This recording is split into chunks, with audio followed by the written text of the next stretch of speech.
Hello, everyone. Hello, YouTube, and everyone watching. Hello to everyone who's watching the edited version after the fact. I'm so glad to be back. This is the new time for my live streams weekly. It will be Fridays at 10 a.m. Mountain Time. And here we are. We're going to do a little bit of crafting today. I've had a little bit of time to plan ahead, which is always good for those that are watching live.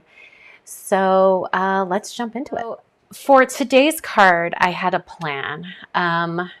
So a few weeks ago, I guess it was over a month ago, I shared a video about how to make your card making sessions a little bit more meaningful. And one of those kind of prompts was to ask yourself, who needs a card right now? So I did the same before this live stream this morning. I thought, who needs a card? And so I decided there are two people in my life that need cards. And one is my niece. She's just going through a tough time. And then one is a crafting friend who just had surgery. And so she needs some get well vibes. So I thought, you know what, I'm going to make sort of the same card, but change up the greeting. And so one can go to one friend and one can go to my niece. So that's what we're doing today. So I'm using a couple of products here. Well, first of all, this one I bought for Valentine's Day and I never got to use it and I still want to and it looks kind of fun. This is the Piece of My Heart die from My Favorite Things. By the way, I've linked these items down in the video description below. And then for the greetings, this set says hello, beautiful and gorgeous. You get all three words in this set. I'm going to use just the hello. And then this Get Well Soon, which is the same writing style as this one. These are dies that I designed for Simon Says Stamp. And then this background stamp, I just love kind of the mod look of it. And then I've had these two sheets of pattern paper like running loose on my craft desk for weeks now. I pulled them out of the paper pad for a project that then I never used them. And so they've just been kind of taunting me over on my desk. So I do have two of these sheets to use, and I've pulled the rest of that pad just in case I need additional papers.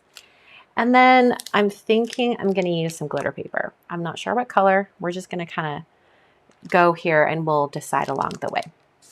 I'm going to start out by stamping this background stamp, and I want it to be very subtle on my card. So I'm going to be stamping it in a very, very light ink. I've pulled this one right here. This is Fog from Simon Says Stamp. The paper I'm using is Neenah Classic Crest Solar White, 80 pound. I have a bunch of this already pre-cut to my common card sizes, which are they are A2 and A7. And I'm going to use the Stampin' Bug glider just to help me get this really evenly down on this. Okay. So I do have a little bit of a gap on this side. I'm going to go ahead and just try to stamp that down a little bit more. I did okay. All right, so I have a little bit of a gap on this one side, a little bit down here. I can totally work with that. I'm going to cut it down a little bit smaller and we'll be fine. Okay, so I have these two backgrounds here. We will come back to that. Actually, you know what? We're not going to come back to that. We're just going to go ahead and deal with it now. I'm going to take my Waffle Flower A2 Layers dies, and we're just going to find a die size that works well to trim off the parts that didn't stamp. That might be the one right there. All right, let's do it. And I'm just going to use this little die here to cut away the parts that didn't stamp. And I want to make sure it's pretty straight on the pattern. This die cutting sandwich has a magnetic shim in there, so it's going to hold that in place while I die cut. Okay. So now we have two backgrounds. Got a little splotchiness, not a big deal. I think these are actually going to dry back quite a bit. All right, so here are the two that have been taunting me on my crafting desk. Let's get this die out. This is the Piece of My Heart die from My Favorite Things. Okay, and I'm going to, okay, so my plan, they have good patterns on both sides as well. So I'm going to cut each one of these papers twice, one with this pattern on the front and one with the other on the front. And then hopefully between the two cards, I'm going to be assembling 2 hearts, I'll have enough pieces to work with. Okay, I also don't want to lose how it's put together, so I'm going to grab some Glad Press and Seal. Hold on. Here I am trying to keep it together and then I mess it up. Okay, I'm going to stick that down. They're all in their general relative areas. And then when I pick this up, they'll kind of stay together. Hopefully on the next round, it'll show better exactly what I'm doing. Okay. Lifting the die carefully. Lifting the paper carefully. And now I'm going to grab that other piece of press and seal. Make sure I get it, all the pieces pressed down really well. And then I can gently lift up. There we go. That's how I wanted to show it being done. All right. Easy dots repositionable. Perfect. I'm just going to put a little bit of repositionable adhesive on the back. And I'll put that right there. And this is just going to help me as I start to assemble all of these pieces. There's our first one. So I'm just going to kind of get these really snugly in here and then I'll start gluing them down. In fact, you know what? Maybe I'll start with this piece up here since it has to nestle this point. I think that will work well.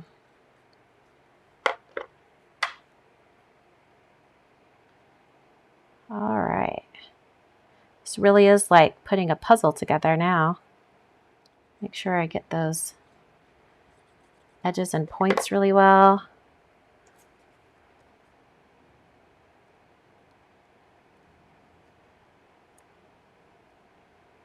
All right, and now we can remove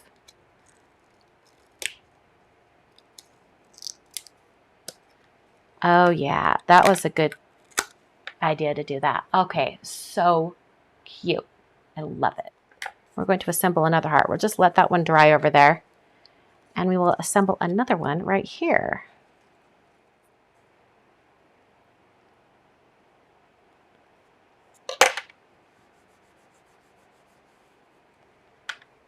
All right.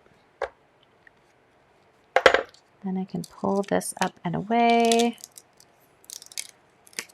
Oh, so cute. I'm going to take my scissors and just cut around this. And I might even angle my scissors a little bit so it cuts a little bit underneath, just so I don't have a white edge.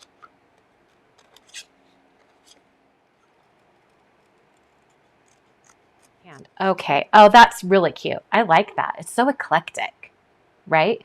I know it's not going to be for everyone, but I love it. My greetings, I've got 2 of them that I'm going to be using today. And I've actually pre-cut a bunch of it so that I could stack them. Let's go ahead and just get these started. And I saw Corin Wiskman do this kind of like stacking technique. She actually showed it in a class over at onlinecardclasses.com. And I was like, that's kind of brilliant. So I'm going to try a little bit about what she does.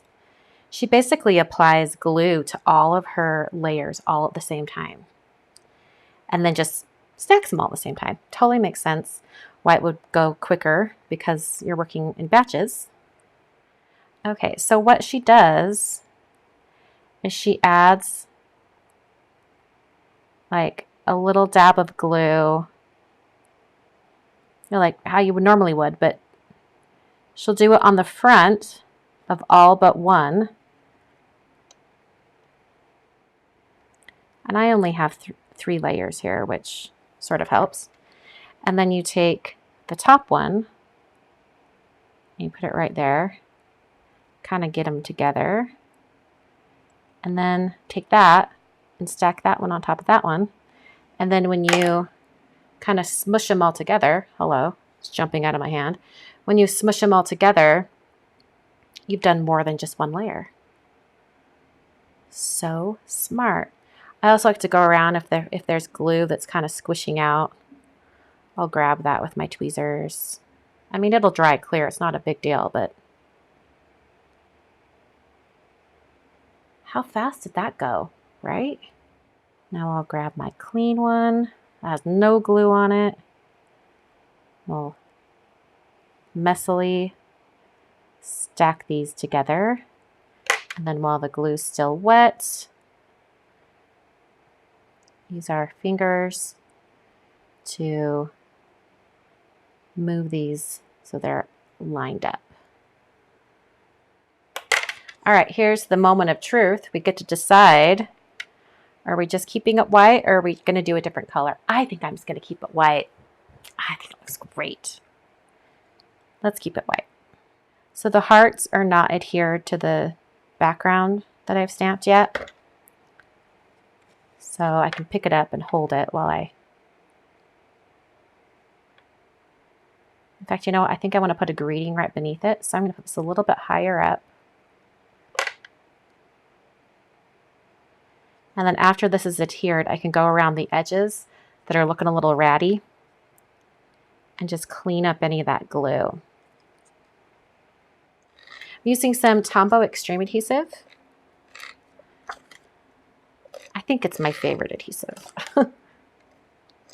And I use the same, like, I don't know what to call this. I just kept refilling it for years and years and years. And I finally got a new one because the old one was getting all gummed up. And I was like, I hate this adhesive. And I'm like, you know, I think you hate it because maybe you just need a new one. And that was completely true. Okay. I'm going to do some foam adhesive behind the hearts.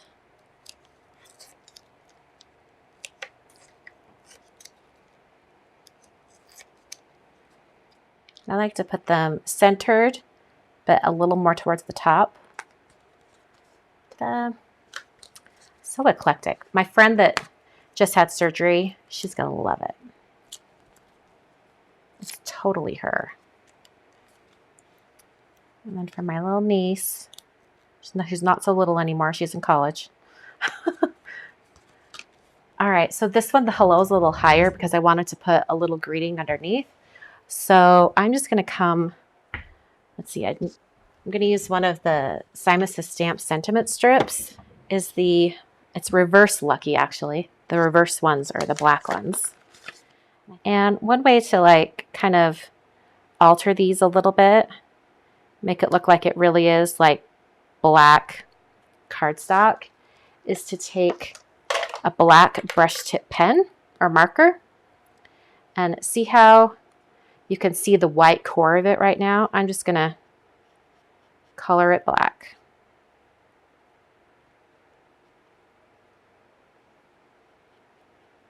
I'm just using a Marvy marker. It doesn't matter what marker you use for this particular technique. It can be any you have on hand. It's easier with a brush tip marker, but you could even use one that's a bullet tip. Okay. Put that right down there. Hello, you got this. Love that. So here are the two cards for today. This was a little bit of a fun journey, picking out the different patterns, piecing them all together. I hope you guys enjoyed. Thanks for tuning in. I will be back next week with more card videos. I'll be continuing my sort of mini series on Distress Oxide ink blending, so come back for that. I hope to see you there, and thank you so much for watching today.